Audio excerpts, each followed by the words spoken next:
सियासी फौज, political army, हम उसके साथ नहीं। और इंडिया ने सबूत दे दिया, चाइना की सैटेलाइट बता रही है कि पाकिस्तान के एयरबेस तबाह हुए हैं, तो तुम्हारे पास भी तो कोई प्रमाण होगा। बिल्कुल सही कह रहे हैं आप। आजकल बिल्कुल ट्रांसपेरेंसी का जमाना है। सैटेलाइट्स कहते हैं इतनी अच्छी रेजोल्यूशन देती हैं कि वो न्यूज़पेपर पढ़ सकती हैं।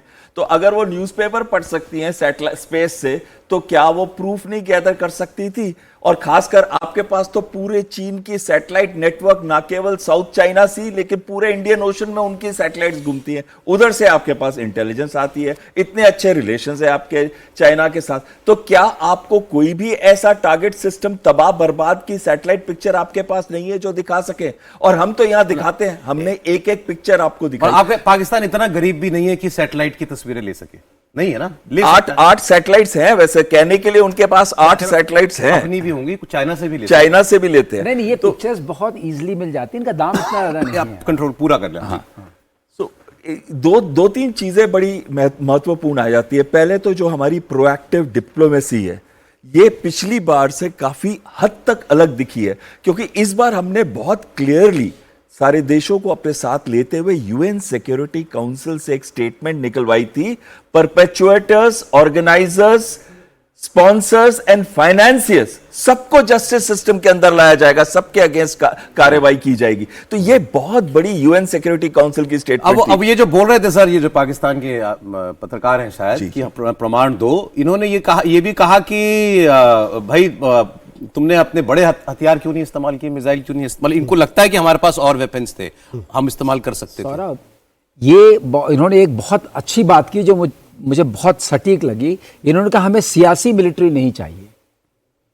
आप क्रिस्टीन फेयर का जिक्र कर रहे थे ना। क्रिस्टीन फेयर की एक बुक है जिसमें उन्होंने strategic culture of Pakistani army के बारे में लिखा है, और उसमें उन्होंने यही खास बात लिखी है कि जब तक पाकिस्तानी आर्मी ये नहीं समझेगी कि वो देश के लिए है, वो सियासी उसकी जो हरकतें हैं वो चलती रहें। उन्होंने तो इधर अभी इस कॉन्फ्लिक्ट के बाद उन्होंने क्रिस्टीन फेयर दुनिया की एक मानी हुई पाकिस्तान एनालिस्ट या एक्सपर्ट, साउथ एशिया की है पूरी, हाँ, लेकिन आप कह सकते हैं अमेरिकन एनालिस्ट है, कह सकते हैं पाकिस्तान की एक्सपर्ट है। उन्होंने 2 किताबें लिखी हुई हैं खासकर पाकिस्तान की आर्मी के ऊपर, और उन्होंने कहा है कि भारत ने जो कार्रवाई की है बिल्कुल सही कार्रवाई की है, उचित की है, और पूरी इफेक्टिव कार्रवाई की है। मतलब जो लक्ष्य थे पूरी तरीके से हासिल भी किए। लेकिन उन्होंने सर ये कहा है कि पाकिस्तान को आतंकवाद के रास्ते से हटाने का एक ही तरीका है कि पाकिस्तान से पाकिस्तान की फौज को हटाओ। बिल्कुल सही आपने कहा।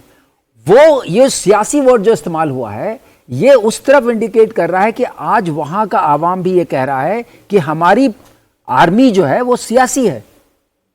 ये देखिए, ये जो एडजेक्टिव लगा है, जो प्रीफिक्स लगा, ये पहली बार लगा है।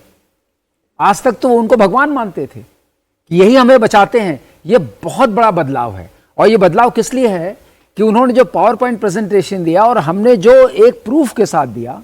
पावर पॉइंट प्रेजेंटेशन में उन्होंने एक बात और कही, यहाँ मेरे कलीग बैठे हैं एकमोडो बहल, उन्होंने कहा हमारे जो फाइटर एयरक्राफ्ट हैं वो 1 घंटे तक ऊपर चक्कर लगाते रहे। नॉर्मली हमारी सॉर्टीज होती हैं 22 मिनट्स टू 25। क्या उन्होंने रिफ्यूल किया?